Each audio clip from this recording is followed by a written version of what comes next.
समस्त को स्वागत करुच्चे संस्कृत ज्योति यूट्यूब चैनल को। तो पिला माने आज आम डिस्कसन करवा रघुवंशम रो 4 नंबर श्लोक ठार जो पिला माने बर्तमान +2 सेकेंड इयर आर्ट्स पढ़ुछंती इलेक्टिव संस्कृत आमर गोटे रही रघुवंशम। आम 3 नंबर श्लोक जाए पढ़ी 4 नंबर श्लोक ठार देखा कौन हो अर्थात 3 नंबर श्लोक आम पढ़ी से पूर्व आम जहाँ पढ़ी जे राजा दिलीप नंदिनी पछे पछे एमती जा सेवार तत्पर होगा लगी कौन हो देखा 4 नंबर श्लोक ये अच्छी पे अनंतरम दिलीप सो अनुजाई वर्गम निवर्तितवान। यहाँ दिलीप कौन करते पछरे आसुवा अनुचर मानू फेरी देते कहीं अभिशाप पाई दिलीप तेणु दिलीप कौन करेंगे जेहेतु से अभिशाप मुक्त हेबे से आउ कहार अन्य कहार साहाय्य ये गोसेवा व्रत पालन करने चाहून। तो देखिए कौन पे से फेरे देले अनुचर वर्ग मान जो मैंने पछरे आसुले व्रताय तेनानुचरेण धेनु न्यसेधि शेषोप्यनुजाई वर्ग नचान्य तस्य शरीर रक्षा स्ववीर्य गुप्ता ही मनोह प्रसूति ही। देखिए कौन अच्छे यार अर्थ व्रताय कौन अच्छे पे व्रताय अर्थात व्रत पाई अर्थात गोसेवा रूपक व्रत को पालन करने तेन अनुचरेण धेनु अर्थात कौन पिला माने धेनु अर्थात से धेनुर बा से धेनु नंदिनी अनुचरेण अनुचर होइथिबा अर्थात धेनु नंदिनी अनुचर अर्थात तांको पछरे जाउथबा तेन से राजा दिलीपंक द्वारा तेन बोले कहा द्वारा से राजा दिलीपंक द्वारा कौन करा ना अनुजाई वर्ग निषेधि कौन करागला तांकर अनुचर वर्ग मानू निषेधि बारण कर दिगला पे मैंने यहाँ अच्छी कर्मवाच्य अच्छे यहाँ देखिए ठीक अच्छे। तो गोसेवा रूपक व्रत को पालन करने धेनु अनुचरेण तेन ये पे अनुटा अच्छे देखी अर्थात गोसेवा रूपक व्रत को पालन करने से धेनु नंदिनी अनुचर होइथिबा तेन तेन नाम राजा दिलीपेन से राजा दिलीपंक द्वारा शेष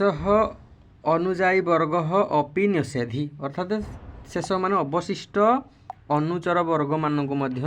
से राजा द्वारा कौन कर दिगला निषेधि माने बारण कर दिगला अवशिष्ट माने कारण या पूर्व तो से कौन क्या फेरे देइछन्ति पत्नी सुदक्षिणा फेरे देइछन्ति ना तेणु यही स्पष्ट भाव में बुझी जे गोसेवा रूपक व्रत को पालन करने धेनु अनुचरेण तेन अर्थात धेनु नंदिनी अनुचर रूप से आविर्भूत होता तेन राजा दिलीपेन अर्थात से राजा दिलीपंक द्वारा अर्थात तापर कौन करागला ना शेष अनुजाई वर्ग निषेधि अर्थात से राजा दिलीपंक द्वारा निजर अनुचर वर्ग को निवर्तन कर दिगला अर्थात राजा दिलीप कौन कले निजर अनुचर वर्ग मान को फेरे देले कहीं फेरे देले ना ये पे अन्न देखा तस्य शरीर रक्षा च अन्यतः न अच्छे न चान्य तस्य शरीर रक्षा अर्थात तस्य शरीर रक्षा च न अन्यतः अर्थात तांकर शरीर रक्षा अर्थात राजा दिलीप शरीर रक्षा अन्यतः न अन्य द्वारा जमा हेबा उचित नुह बोली से मन कले अर्थात शरीर रक्षा पाई से अन्य कहार आवश्यकता लोड़ू नथिले कहीं ना स्ववीर्य गुप्ता ही मनोह प्रसूति मनुंकर मनुंकर बा मनुंक कूल प्रसूति ही जन्म लाभ करिथिबा व्यक्ति स्ववीर्य गुप्ता ही स्ववीर्य गुप्ता निजर वीर्य बा निजर पराक्रम द्वारा ही निजर शरीर को से रक्षा करिथांती ठीक अच्छे। अर्थात ये मनुंकर प्रसूति माने संतान माने अर्थात जो मैंने मनु वंश जन्म होती से माने स्ववीर्य गुप्ता निज पराक्रम द्वारा स्ववीर्य निजर वीर्य बा पराक्रम द्वारा गुप्ता से माने निज को ही रक्षा करिथांती अन्य द्वारा तांकर शरीर रक्षार आवश्यकता नहीं जेमती कि नंदिनी जाउथिले तांकर नंदिनी शरीर को रक्षा करने जाउथिले के जाउथिले राजा दिलीप जाउथिले पुनः राजा दिलीपंक पछे पछे जदि अनुचर वर्ग माने जिबे तेरे कौन बुझा पड़ो जे राजा दिलीपंकर शरीर रक्षा करने राजा दिलीपंक सिक्यूरीटी देवाई एम जाऊँगी तो से मनुଙ୍କ कूल जेहेतु से जन्म होती मनुଙ୍କ श्रेष्ठ मनु अनुसार से जन्म होती से कहला स्वबीर्य गुप्ता ही मनोह प्रसूति एणु संपूर्ण अर्थ होउछि एटु देखिथिबा पिलाने अनु एटा